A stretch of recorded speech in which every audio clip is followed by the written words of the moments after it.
There we are, kids. We will start the show in just a second. Had a minor technical snafu.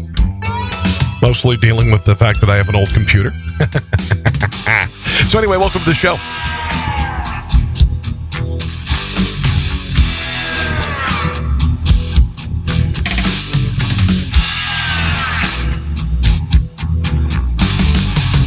All right.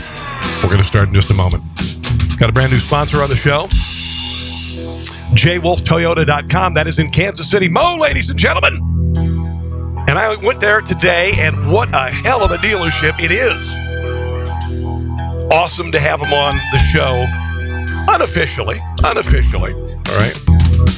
right. Let's get the party started, shall we? Welcome to a Monday with Rob Carson.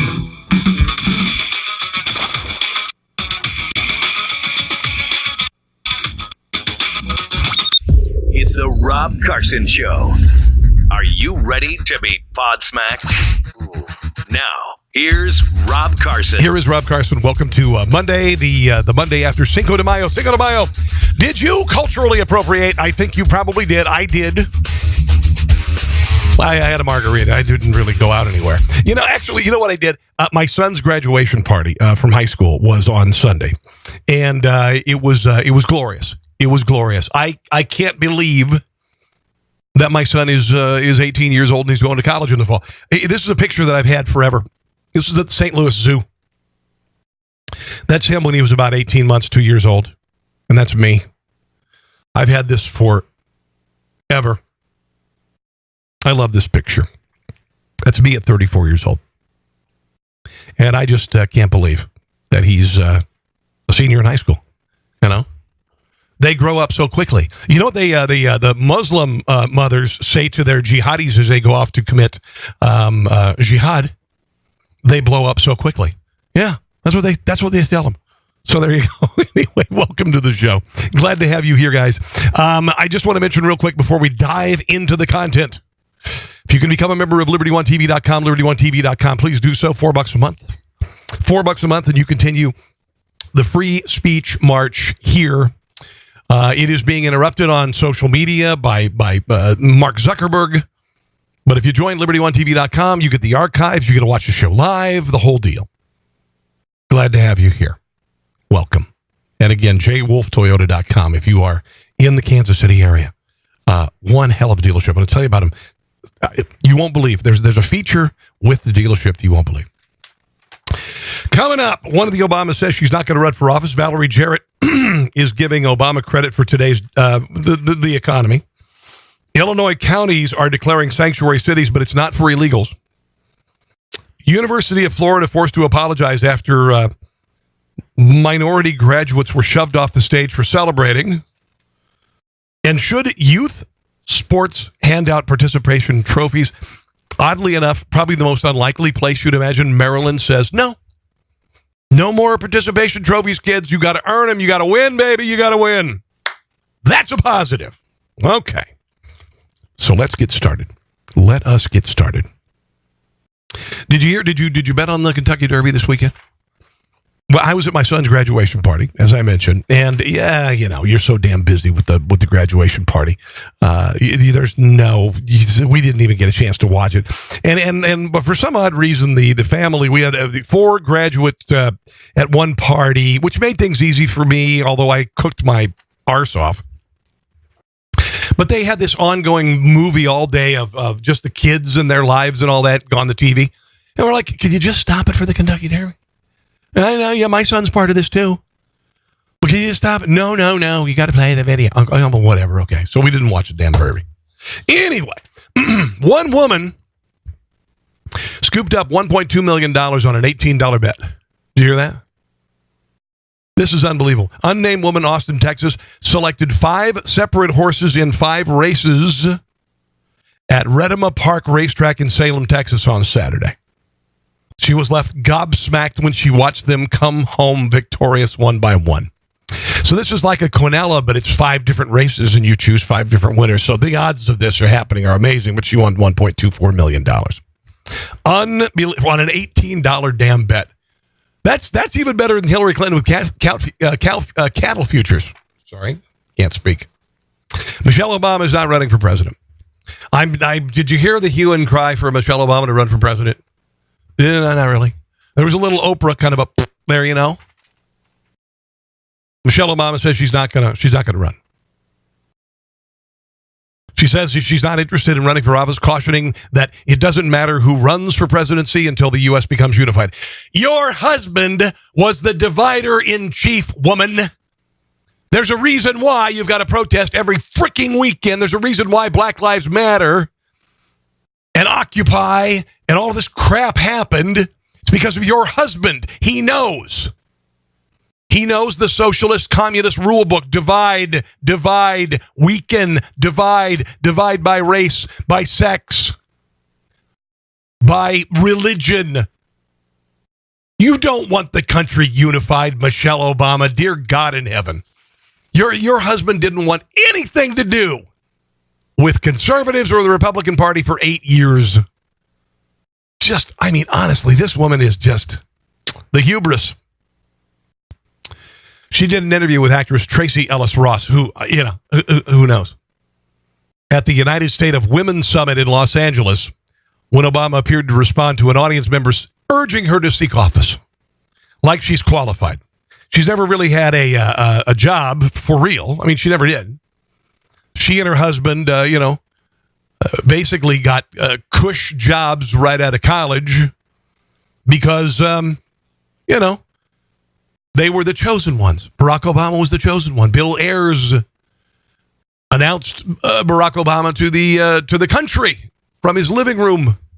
Radical communist, radical terrorist. She said, well, that's a whole nother story because that's not the answer either. And when I hear people say, you run, it's part of the problem. We still don't get, yes, we can, right? Because, your husband didn't care about we. He cared about the left side of the political equation and didn't give a damn about the right. It's not, yes, you can. It's, yes, we can. Until we get that right, it doesn't matter who runs. Is that a Hallmark card? It really sounds like a Hallmark card. I mean, it sounds, but it reads like a Hallmark card. Yeah. Valerie Jarrett is a tool. She worked in the Obama administration. She's Obama's right-hand woman. If that were Bill Clinton, the whole right-hand woman thing would be something completely different.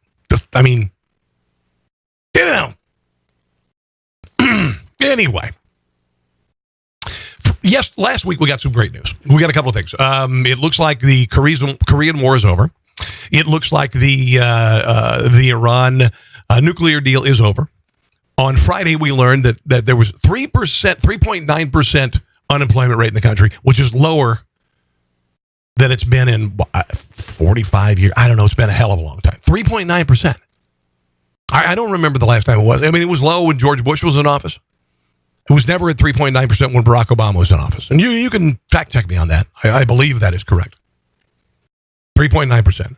But there are some Democrats who, after 8 years of failure, after a GDP that was barely 1% per quarter for 9 years, there were some high moments, there were some low moments, but it evened out about 1%. And so far, we've seen 3.1%, 2.9% last quarter. And this is just the beginning. This is just the tax cuts kicking in. This is just the deregulation kicking in. And look how quickly it happened. It happened faster than Reagan, kids. It happened faster than Reagan's recovery after Jimmy Carter's disastrous 4 years in office. It is. But there are some Democrats who are bound and determined to act like Barack Obama is responsible for it. Even though for 8 years, nothing was happening. 8 years of lousy economic growth.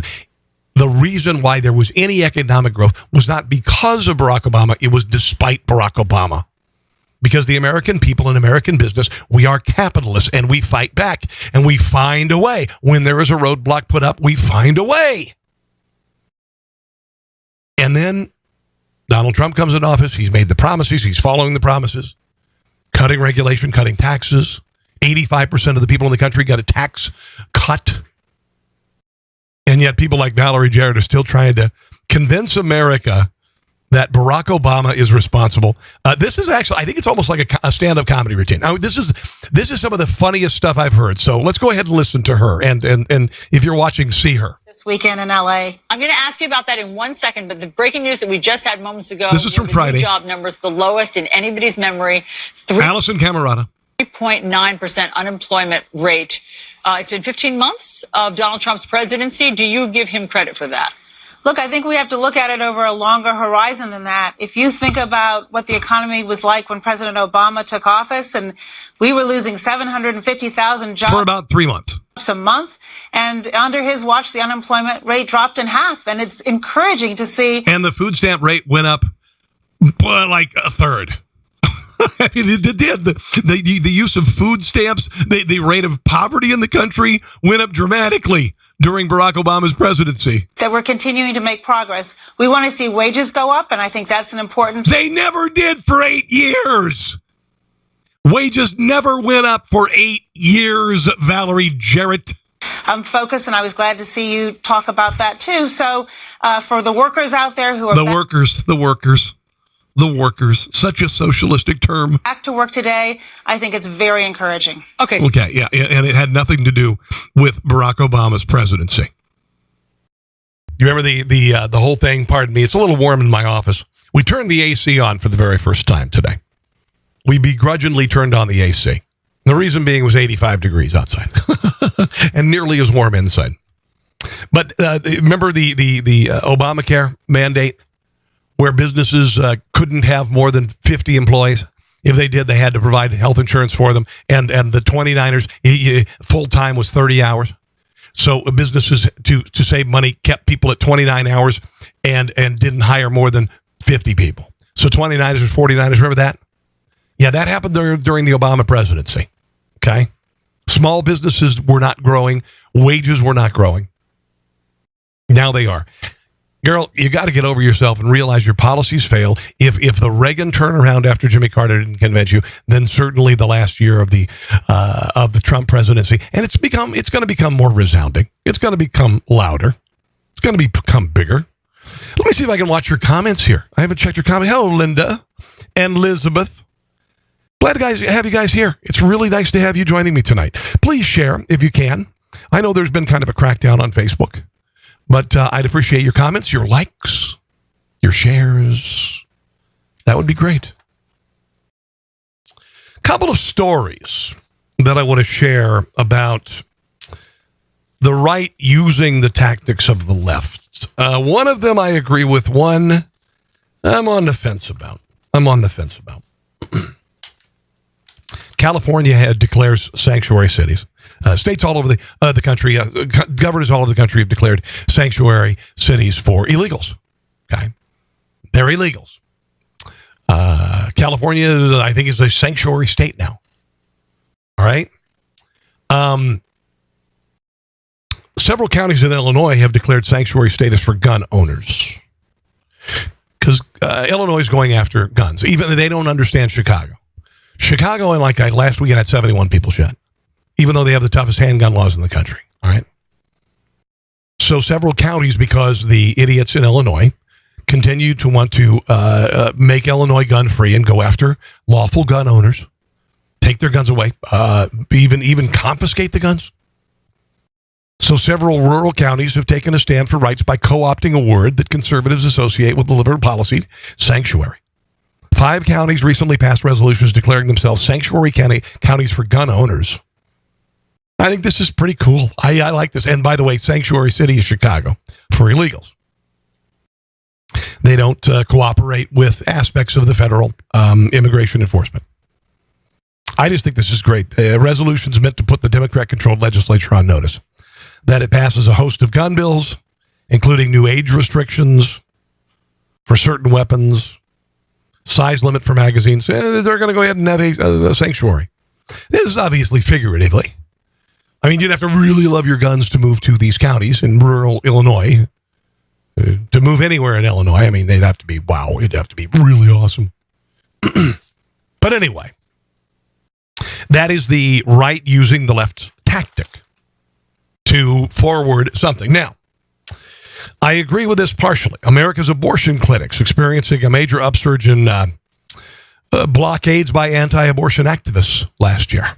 Now, I am a pro-lifer because I was a fetus. That's it. I was a fetus. It's pretty easy, right? Isn't it kind of real easy to figure out if you're pro-life, if you were a fetus? Every fetus has a right to live. It does. And a lot of the times when you see these, whether it be BLM protests or whatever, they blockade streets. They line up, and if you touch them, that's some sort of a crime. But there are anti-abortion protesters lining up out in front of abortion clinics. Well, welcome to it, kids.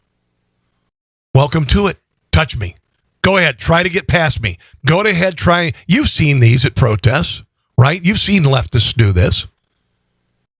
And you can't push back through them. If you're a civilian, I guess if you're a police, you can do that. And sometimes they do. But anti-abortion protesters are doing this now. and I think there are some great things. Now, this is from the AP, so this may be very slanted. National Abortion Federation chronicle a litany of actions that range from coordinated trespassing, whatever that means. And then this is, okay, well, what about this? What about when you march into a business or congressman's office or a college administrator's office and you demand things? This happens. What about when the left goes into a restaurant and BLM starts screaming at customers? What about this at Starbucks? This poor girl saw these two guys loitering and called the police, and because they're black, it's a crime. Remember that? That happened a couple weeks ago? And there were these BLM protesters marching in and screaming at the people behind the counter who had nothing to do with it. Okay? So what? This is incorporating the tactics of the left. You march into the abortion clinic and you sit down and you say hell no, or hey, oh no, abortion's got to go, whatever the hell they say. They need some new chants. Hey, ho, ho. Whatever's got to go. It's just got to kind of go. It's got to, anyway. So apparently they're saying repeated brick throwing at windows at a Cleveland clinic. Attempted bombing in Illinois. Now, obviously, we agree with or disagree with that. We disagree with that. Let me just make that clear. Report found that there was an overall decrease in acts of vandalism against clinics, but a significant increase in activities aimed at disrupting services. Good. Decrease in vandalism. Super. No excuse for vandalism. That's what the left does. That's what Occupy does. They throw urine bottles and feces at police officers. That's what they do. We don't do that. And a lot of times when it's said that we do this, well, look what a highlighter looks like on there. It's black. It's really yellow. That's kind of weird. Anyway. Sorry, this is for the people who are watching, not those who are downloading the podcast. Acts of trespassing increased from blah, blah. I'm not going to get into the statistics. But Mayo clinics across the country routinely are ticketed by illegal picketing near their premises. Good. I love it. Some cases, the protest escalated to intervention by federal and law enforcement agencies. This happens on the left all the time. At least 10 women were arrested last May when anti-abortion activists blocked the entrance to a women's surgical center in Louisville, Kentucky. It's a baby killing center is what they should call it. The last abortion clinic still operating in the state. Yeah, you got your baby, you got to have it. I don't know. I obviously, because I'm a civil human being, and because I view abortion as an act of violence, I'm not going to respond with an act of violence. Okay. Oh, Elizabeth, you shared. Thank you, Elizabeth. Trying to keep the views up, even though we have had war declared on us by Mark Zuckerberg. Did you see this? This is kind of interesting, and I don't even know. Kids are kids, right? And there's celebration at graduation ceremonies, and I understand you have to have some decorum. My nephew graduated from college or from high school 5 years ago, and they said no yelling when your kid's coming across the stage, and I went woohoo when he walks across the stage. And I think I said, yay, Josh. I don't know. But this is at the University of Florida. They're being accused of racism after a faculty member forcibly yanked several minority students off the stage during their graduation ceremony. Shocking video shows the graduates walk across the stage to receive their diplomas as their name are called. A white male in regalia grabs this guy. I don't know if this happened to white kids, so I don't know exactly what to believe. This is just the UK Daily Mail. There's the highlight again in black. This is a story from the UK Daily Mail, and I see the video. I think this is not a good way to react. Okay, this is not a good way to react. These are kids being stupid. You don't need you to say to them, come on. You don't touch them, all right? But here is the video from the graduation ceremony. Dave Montpierre, Premier.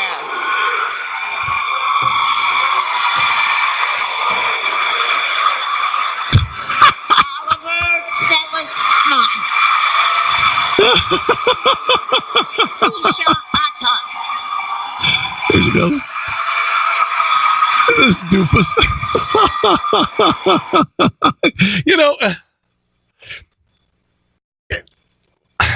Yes, decorum, but just wave the kid off and go like this and go, and make it another announcement. No celebrate. Just get your diploma. Don't act like an idiot. There you go. Get your diploma and don't act like an idiot. But they made it a big racial thing. Apparently, the University of Florida president has issued an apology for the inappropriately aggressive behavior. Well, at least it wasn't macing. Unbelievable. I've got a story coming up I will share with you about participation trophies in an unlikely liberal state going by in at least one athletic district. I do want to mention one of my sponsors, which is Pit Barrel Cookers. Pit Barrel Cookers are glorious, glorious, glorious. I've got two of them. I've got the Pit Bull Classic on the left there and the Pit Barrel Junior. I enjoy smoking meat, slow roasting, and grilling. You can do all three with these. Noah Glanville and his wife Amber came up with these. Noah is a military and a veteran, and he came up with it because he came back from war with PTSD, and he landed in the States with his unit, and he smelled barbecue, and he said, I know I'm home, and some veterans made barbecue. And so he's made a living out of it, and these are glorious cookers. They'll last you the rest of your life. You want to order liberty1tv.com/cooker, liberty1tv.com/cooker. All that food on the right there, I did that. If you can't see it on TV, then you should see it. Okay, that's the wrong camera. All right. But anyway, liberty1tv.com/cooker. It's spectacular. Spectacular. Okay, so here's an interesting story out of California. Chula Vista, California, an artist who painted a school mural depicting an Aztec warrior carrying the severed head of President Donald Trump on a spear. They've decided to to remove the mural after a storm of protest. I've got a picture of it here. Let me go ahead and find it here. There it is. Here's the picture. There it is. The mural was painted several days ago, then immediately covered up after local news reporters heard of it. Artist Sasha Andrade Mercado posted images of the mural to social media, decrying that it was censorship.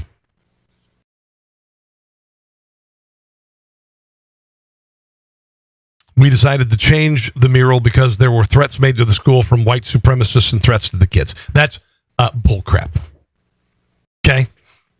The school officials who say that there were threats from white supremacists and threats to the kids, that's bullcrap. It was people saying, this is inappropriate. They're making this crap up about white supremacy. They're making this crap up. Unbelievable. We were just going to adjust the mural, but when things got out of control and the school started receiving threats and putting the students at risk, we decided to change it completely. That's bull crap. There were no threats. There were people who were just mad about it. There were people just said it's wholly inappropriate to have Donald Trump heart in the hand, the right hand of this whatever Mayan warrior, and a spear through his severed head. This is absolutely grotesque. The artist said, we will never give up fighting for our rights and fighting to end this racist country that this president has created. You're high, idiot. Do you know that minority unemployment is the lowest rate? Hispanic and black unemployment is the lowest it's ever been. Lowest it's ever been. So if Donald Trump is really a racist, he's doing a lousy job. He's doing a really lousy job. Here's the thing. Trump supporters, people who are decent, people who thought, if you did this to Barack Obama, you'd be called you want to be called a racist. Do that to Barack Obama. Do that to Barack Obama. But because it's Donald Trump, it's okay. And no racist made any threats. No white supremacist made any threats. They were just people who said, you know what? This is ridiculous. This is gross. This is like Kathy Griffin holding the severed head of Donald Trump. If it were a Democrat president or if it were Barack Obama, there would have been outrage. Outrage. TV report out of San Francisco talked about the popularity of Nancy Pelosi and whether she should be the Speaker of the House again. Although, they were predicting and I don't like using the expression, blue wave, because Democrats aren't blue. Democrats are red. And again, I've never liked using that blue-red state thing. It's bullcrap. Because socialism and communism are red. Democrats, leftists are red. But this narrative was created when Barack Obama was running for president by the networks to distract from the fact that he's really, really, really left of center.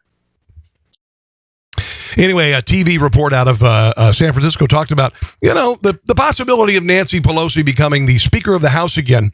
And the things that are actually more popular than she is now, not exactly, a good sign for her. San Francisco's Nancy Pelosi has told the Boston Globe that she will run for Speaker of the House if the Democrats win a majority of seats in the midterm election. Pelosi, of course, the very first woman speaker in history.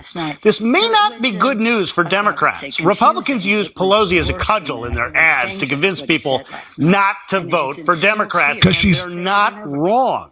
We might like Nancy because she's awful. She's absolutely awful. People not to vote for Democrats, and they're not wrong. We might like Nancy Pelosi in the Bay Area, but America doesn't.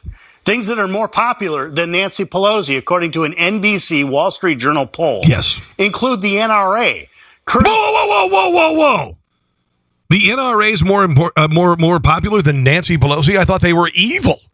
Listen to David Hogg and all these people. How could the NRA be more popular than Nancy Pelosi? Speaker Paul Ryan. Paul Ryan is more popular than Nancy Pelosi. Donald Trump. What? Donald Trump more popular than Nancy Pelosi? Unbelievable. And this is in the Bay Area. 37% in the Bay Area. Unreal. Among all Americans, Donald Trump is far more liked than Nancy Pelosi. Other news. Okay, now this guy says that Donald Trump's national approval rating is 37%. He's high. It's 51%. Nancy Pelosi's is 24%. And it's because she's an awful person. Yeah, that's pretty much it.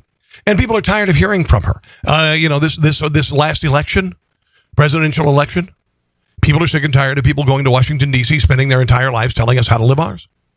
That's a Rob Carson truth. Thank you very much. That's what it's all about. Oh, Rob Bertram is watching. Hello there, Rob, and welcome to the show. Glad to have you watching this evening, and thanks for sharing.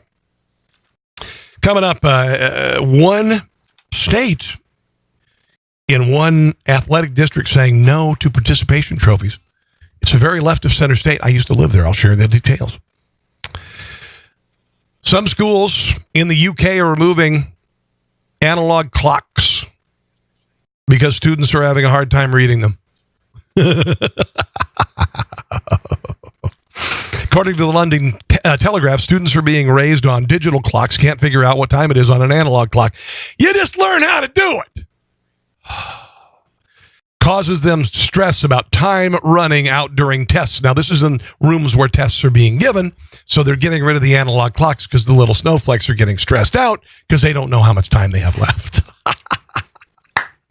Oh, God in heaven. The current generation aren't as good at reading the traditional clock face as older generations, according to Malcolm Trobe, Deputy General Secretary of the UK's Association of School and College Leaders. Here's what you do. Third grade rolls around, fourth grade rolls around. You teach them how to read the clock. Dear God in heaven. Ugh. Reisterstown, Maryland. They're giving up trophies for participation, for showing up, aged 4 through 8. Before the current season began, the Youth League posted a new message on its website for parents of its youngest 2 divisions. There will not be any participation trophies or medals handed out. You have to win them. Andy Palladino, commissioner of the program, said just time to get back to the thought that you only get a trophy if you win. I'm not going to change the world. My thoughts were to go back to the past.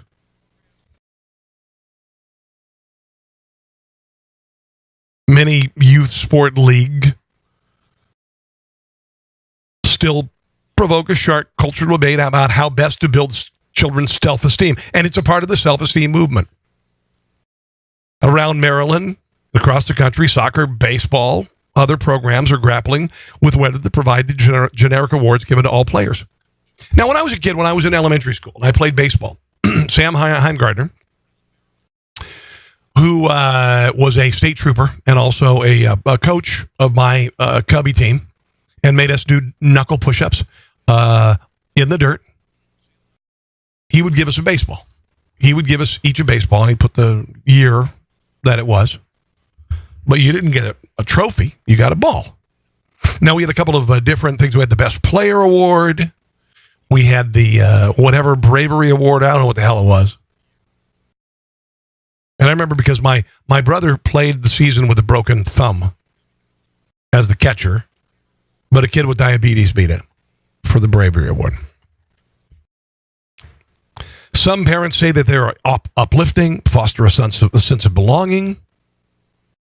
Others say they illustrate an American tendency to coddle children. You know? And this is all stemming from the 1980s, okay?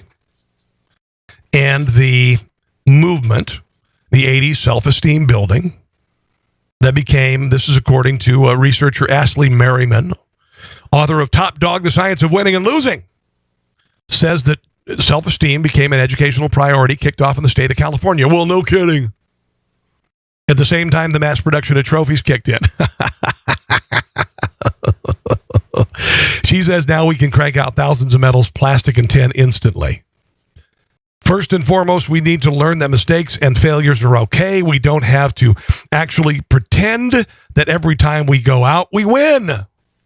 Over time, this is giving the message that nothing is worth doing unless you get acclaim and recognition. It's overpraise. I love that. I love that. Because what do you learn more from, kids? What do you learn more from? Do you learn more from winning or losing? What do you learn more from? I mean, one feels much better. Winning feels much better. But if you win, what's the point in getting better? When you lose, you did something wrong. you did something wrong. That's what it's all about. You did something wrong. You failed. You failed. You failed. Sometimes we win. Sometimes we fail. Sometimes we succeed. Sometimes we fail. But you learn more from the failures. At least I did.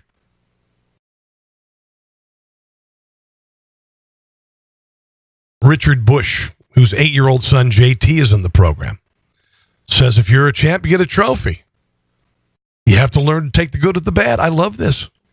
I love this. Now, there is a baseball parent, Corinna Acey, says she endorses participation trophies. At 5 or 6 years old, I think it's appropriate. Think that the moment everyone's there to applaud them and they're all receiving something so no one feels left out. No, you know what? Bullshit. I'm sorry for the language there. Bull crap. Bull crap. You know, she went on to say that maybe the team can go out for a pizza party. Okay, there you go. But not a trophy. Not a trophy for just participating. Not a trophy for just participating. Did Hillary Clinton get a trophy for 2016?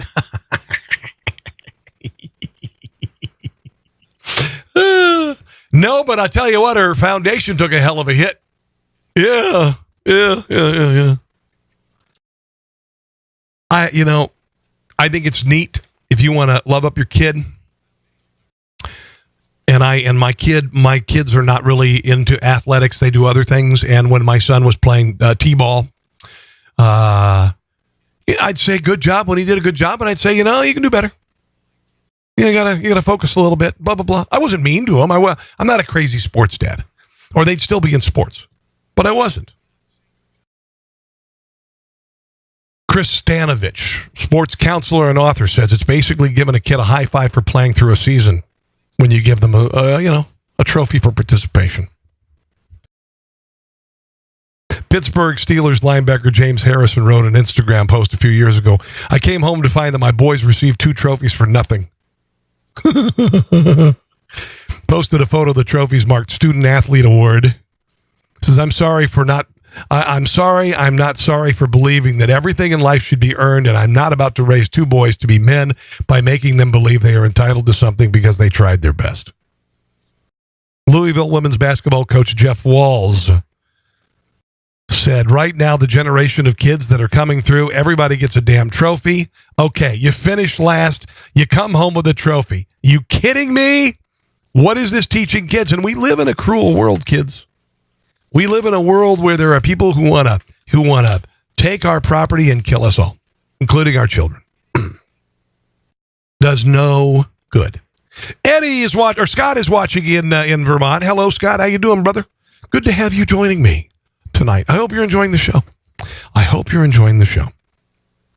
Something coming up in California. A new edict in California is going to make houses a lot more expensive. But I want to tell you about J. Wolf Toyota. If you live in Kansas City, I visited J. Wolf today. I was blown away because I had been to a Toyota dealership earlier in the day. And it was a nice dealership, and it was fancy. And, you walk back, and there's coffee and tea, and you get to stand around, and it's kind of cool and all that stuff. Then I went to J. Wolf, and I went, oh, my gosh. Just a complete different atmosphere. I don't know. There's one dealership. I don't know. It was neat. It was professional. And then I went to J. Wolf, and it was this desire for excellence that I didn't see at the other dealership. And another thing, and I'm just going to tell you because I'm a foodie, I walk over, and I'm sitting there. I thought it was the break room, kind of. And then I realized they have a bistro at J. Wolf Toyota in Kansas City. JWolfToyota.com. They have a bistro. And I went, what is this?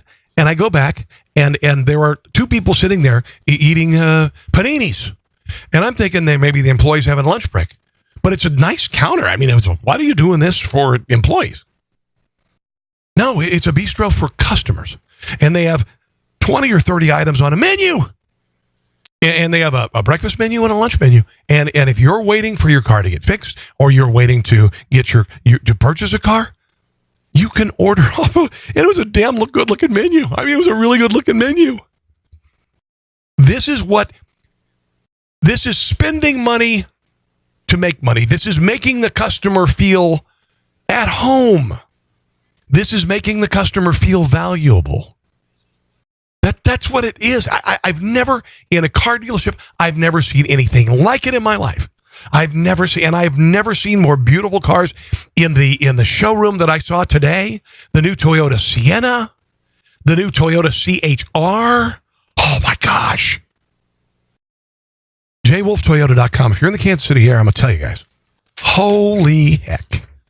Just an atmosphere of excellence. All dealerships pay the same amount for cars. They do. And their profit margin is essentially the same. It's the ones that go above and beyond the call of duty that win. And J. Wolf Toyota gets it. All right. If you live here, go. All right? So California is going to, beginning in 2020, they're going to require that all new homes have solar panels on them. Solar panels. Okay? That's what they're going to do. Nearly all new homes, except for the ones that can support them. Maybe mobile homes. I don't know. The new standards poised to hike construction costs by $25,000 to $30,000. So, but they're saying that the estimated amount to save homeowners, this is from the Office of Pulling Statistics Out of Your Rear End. In 25 years, you'll save $50,000 to $60,000. So they'll pay for themselves in 25 years. But in the meantime, you're adding another 25 to 30K to your price of your house. I don't know. I think solar maybe in California works a little bit better. Doesn't work so well in Seattle. So California's abundance of warm, sunny days apparently is, it's going to do it. Did you hear this guy who ate 30,000 Big Macs? Yeah, this guy ate 30,000. His name's Don Gorski. He's eaten 30,000 Big Macs in his life. He's a world record holder. And he just finished his 30,000th over the weekend. Here he is talking about, this is him eating his 30,000th. Ever since I was a little kid, my favorite food was hamburger. When I heard McDonald's was coming out with a Big Mac, it's like, I figured I'd be eating a lot of those. Because like I say, double burgers are the best food. Oh, say, he sounds a lot like he's from Wisconsin there, eh? In the world. What I started doing was after I ate my Big Mac, I'd throw the carton in the back seat of my car. And so every carton I had was in the back seat. And then after a month, I decided to clean the car out. And at first, I was only going to keep track. I thought I was going to get drafted for the Vietnam War, So I thought, well, at least I'll eat them every day until I get drafted or whatever. And then when I didn't get drafted, it just kept on going. Right now, there's 6 Big Macs in my freezer. And that'd be in case of a snowstorm or something, because that's the first time I missed eating a Big Mac was a snowstorm, and McDonald's didn't open that day. And that got me into the habit of starting to... Here he is talking about eating his first one. As soon as I got my first car, this is the first place I came to. I bought 3 Big Macs, ate them out there, enjoyed them so much, and I came back about 5 o'clock at night, bought 3 more, ate them out there. Came back around 11 o'clock before they closed and ate 3 more. So the first day I came here, I ate 9 Big Macs. And it was like I couldn't get enough hamburger at that time, and Big Macs are so good. So I ate 265 in the first month. What? He ate 265 Big Macs in a month. How many do you eat a day usually? Usually it's 2 a day. Okay, now last year I ate 741 last year. Okay, well that's more than 2 a day. So that means there's days I had 3, but that's because they're getting smaller. It's probably 90% of my solid diet is probably Big Macs. That parking spot, that's where I asked her if she wanted to get married. I mean, this place is special. A lot of reasons, Yeah. I had 1 Whopper in my life. Yeah. 1984. Guy gave me $5 to eat a Whopper. So I went. After I ate the Whopper, took my $5 over to McDonald's, got some Big Macs. Unbelievable. Hey, this son of a gun, I'm sure his cholesterol's perfect. He's not overweight. I hate people like that. I hate. Finally, more than 200 George Washington University students have signed a petition to eliminate the school's offensive mascot and nickname. George Washington University is named after, are you ready for this? George Washington. Yeah. But apparently it's got some, some people's panties in a bunch because they call them the colonials. Students say they object to the colonials' connection to colonization and systematic oppression. The whole world has been colonized, kids. The whole world has been colonized. The Mayas, the Incas, the Aztecs, the Toltecs, they colonized Central and South America. They did. They colonized. They killed, they murdered, they slaughtered all the way across the country. The whole world has been colonized, children. Nobody has ever owned the land completely. All right? Neanderthals moved from wherever, and they colonized other countries, and then they grew into whatever, and Vikings colonized. They didn't really colonize, they just conquered. If you're watching on the show on Facebook, here's a picture of the mascot. And I just chose this picture because I guess it's meant to, like they're trying to set him on fire. But anyway, he's basically a colonialist. He's a one of the founders of the country. Colonial's mascot has been effective since 1926 as a nod to the university's namesake, George Washington. The petition that students, listen to this, came up with, and there are 200 who are upset, have their panties in a bunch. And by the way, sophomore Rachel Yakobishvili came up with the petition. We, as students of George Washington University, believe it is a great exigence that the university changes its official mascot. The use of colonials, no matter how innocent the intention is received, is extremely offensive. Offensive, yes! On a university campus where free speech is supposed to rule, being offended is the worst thing you can do, even though offensive speech is what the First Amendment protects. Offensive by not only students of the university, but the nation and world at large. I'm not offended. The historically negatively charged figure of colonials has too deep a connection to colonialization, glorifies the act of systematic oppression. Alternative nickname could be the hippos, which, by the way, are very vicious animals. They will shred you, bite you in half. Revolutionaries, or the river horses. The river horses. Rob is, or Reb, I should say. Is it Reb or Rob? Upstate New York deplorable here. Hello, my brother. Anyway, 200 students have signed the petition. Sophomore Rachel blah, blah, blah, blah, blah says colonials, terrorists, murderer. In a lot of places, that's what colonials mean to people. Why would we continue to call ourselves that? You know what? Just get your asses to your classes. Get your asses to your classes. And if you disagree and you're offended, it's glorious. It's glorious, you little snowflake. This is what happens when you do participation trophies. Because they learn to think that they're entitled, they learn to think that they're more important than they really are, and they learn to demand stuff even they are not in the position. They do not have the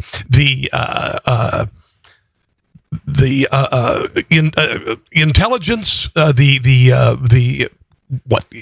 intellectual currency.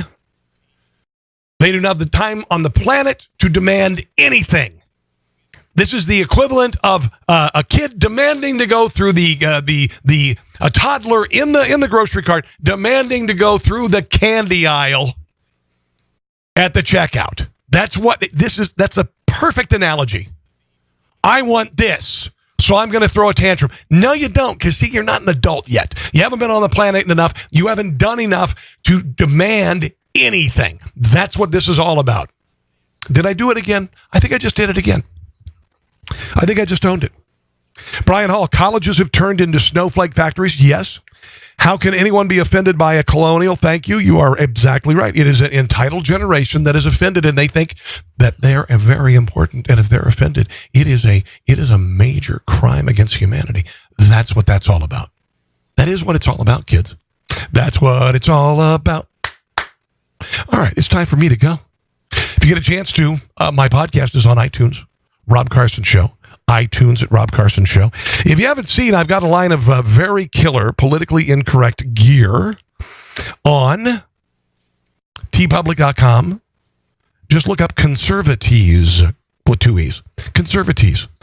If you're watching on YouTube, you can see veganism is an eating disorder. You can see the iconic picture of Che Guevara that says murderous commie douchebag, not a hero. Adorable deplorable is nice. That'd be good for Mother's Day. You know, you could do a little tank for your sig other. All right. Or mom, if you could get one for yourself. Or you could put it on a onesie for your baby. Yeah. TEEpublic.com, Conservatees with 2 E's. Order would be greatly appreciated, okay? In the meantime, just want to tell you, thank you very much for listening. Again, I want to remind you, just make sure to check us out on iTunes at Rob Carson Show. iTunes at Rob Carson Show. Okay. Have a glorious evening. God bless, and I will see you tomorrow. Same time, same place. Thanks for listening to The Rob Carson Show. Friend him on Facebook at Carson Show, on Twitter at Rob Carson, and on Instagram. I think Facebook and Twitter are enough for now. We'll see you soon.